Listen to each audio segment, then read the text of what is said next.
તાજેતરમાં વરસાદ બાદ થયેલ કુદરતી હોનારતમાં ખેડૂતોને ભારે નુકસાન વેઠવું પડ્યું છે। 1 મહિના જેટલો સમય વીતી ગયો હોવા છતાં ખેડૂતોને સરકાર તરફથી સહાય મળી નથી। આ સ્થિતિનો જાતે જ અભ્યાસ કરવા આમ આદમી પાર્ટીના નેતા ઈશુદાનભાઈ ગઢવી આજે વાવ-થરાદ જિલ્લાની મુલાકાતે પહોંચ્યા હતા। ઈશુદાનભાઈ ગઢવીએ વરસાદમાં થયેલ નુકસાનગ્રસ્ત ખેતરો અને ગામોની મુલાકાત લઈ ખેડૂતો સાથે સંવાદ સાધ્યો હતો। તેમણે જણાવ્યું કે ગુજરાત સરકાર માત્ર ઉદ્યોગપતિઓ માટે જ કામ કરે છે, ખેડૂતો માટે ક્યારેય ઉપયોગી બની નથી। આજે પણ ખેડૂતો મુશ્કેલીમાં છે અને તેમને સહાય માટે કોઈ પગલાં લેવાયા નથી। આમ આદમી પાર્ટીના નેતાએ ઉદાહરણ આપતા જણાવ્યું કે પંજાબમાં જ્યારે કુદરતી હોનારત સર્જાઈ હતી ત્યારે ત્યાંની આમ આદમી પાર્ટીની સરકારે તાત્કાલિક ધોરણે હેક્ટર દીઠ 50,000ની સહાય જાહેર કરી હતી, પરંતુ ગુજરાત સરકાર અત્યાર સુધી કોઈ સહાય જાહેર કરી શકી નથી। ઈશુદાન ગઢવીએ સ્પષ્ટ જણાવ્યું કે ખેડૂતો માટે હંમેશા આમ આદમી પાર્ટી તૈયાર છે અને તેમના હિત માટે દરેક સ્તરે લડત ચાલુ રાખશે। આજે વાવ થરાદ જિલ્લાના અનેક ગામોની મુલાકાત આમ આદમી પાર્ટી દ્વારા કરવામાં આવશે અને સ્થાનિક ખેડૂતોની મુશ્કેલીઓ અંગે સરકારને રજૂઆત પણ કરવામાં આવશે તેમ જણાવ્યું છે। બિલકુલ, વાવ થરાદમાં ને આ બધા વિસ્તારોમાં આ પૂરગ્રસ્ત વિસ્તાર છે। આપણે જોયું હશે ખૂબ બધું પાણી ભરાયું હતું ને અત્યારે પણ પાણી ભરાયેલું છે। મેં સાંભળ્યું છે કે હજી સુધી જે પ્રોપર સહાય સરકારની મળવી જોઈએ એ મળી નથી।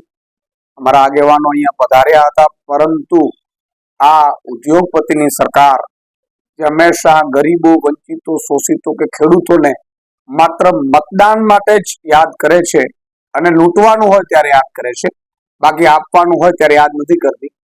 હું આપને કહું કે પંજાબમાં આમ આદમી પાર્ટીની સરકાર છે, ત્યાં પણ પૂર આવ્યું, ખૂબ બધું પૂર આવ્યું।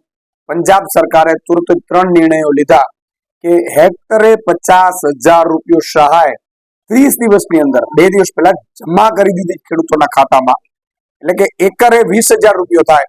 અમારી પણ અહીંયા માંગ હતી કે હેક્ટરે 50,000 રૂપિયો ખેડૂતોને આપવામાં આવે, પણ અહીંયા કોઈ જ આપવામાં નથી આવતું। કેશડોલમાં પણ ખૂબ બધા ગોબાચારી ચાલી છે, બધા લોકોને મળ્યા નથી એવી ફરિયાદો છે।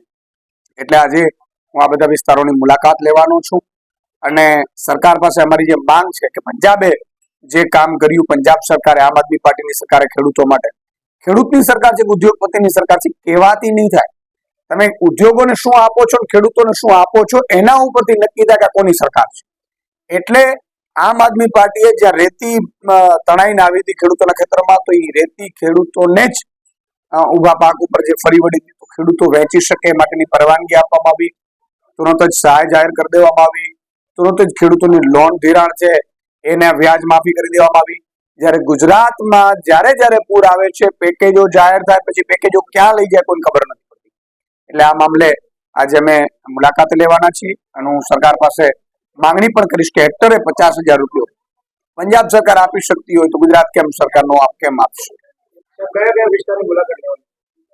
જે થરાદ સુઈ ગામના જે ગામડાઓ છે એ ગામડાઓમાં જ્યાં પાણી ભરાયેલા છે, જે પાણી ભરાય ઉતરી ગયેલા હશે, આ તમામ વિસ્તારોની મુલાકાત લઈશ અને એટલું ચોક્કસ છે કે ભલે સમય થયો હોય એટલે પાણી ઉતરી ગયું તો નુકસાન તો ખેડૂતોને થયું જ છે। તો જે ખેડૂતોને નુકસાન થયું છે, જેને મળવા પાત્ર જે સહાયો છે એ મળી જ નથી, એટલે એ આપણો મેઇન મુદ્દો છે કે જે નુકસાન થયું હોય તો થયું જ છે। તો નુકસાનનો સર્વેના નામે પણ અહીંયા માત્ર ગ્રામ સેવકોને કહી દેવામાં આવે છે, માત્ર સેટેલાઇટ થ્રુ કહી દેવામાં આવે છે।